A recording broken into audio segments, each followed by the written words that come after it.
Today's subject is presidents with beards.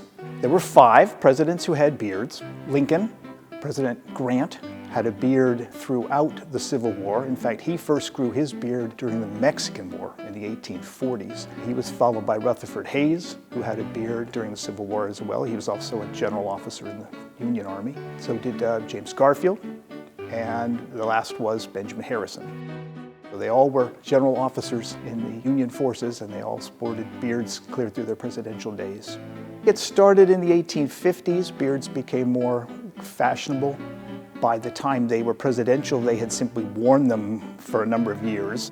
It stayed in effect through the end of the 19th century, mostly because they had had beards for a long time. It was mostly a statement of style at the period.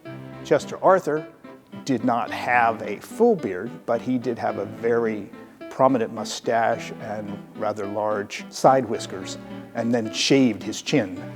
And was considered quite the dandy and dressed very fashionably. He was from New York, and this was his statement of facial hair.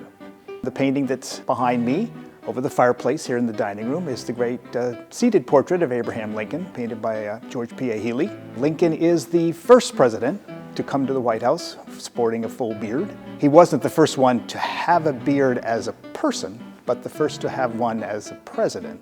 When he was running for office in the fall of 1860, he was a clean-shaven man, and he received a letter from a young girl from upstate New York who said she thought that his thin and lined face would be much more compelling if he grew a beard. And so by the time he was elected, he had the growth of a beard started.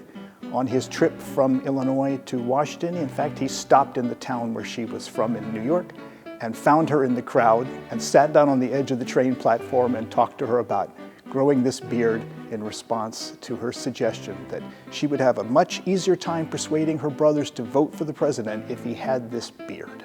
And so Lincoln is famous now for having a beard. That's how he's shown in this painting.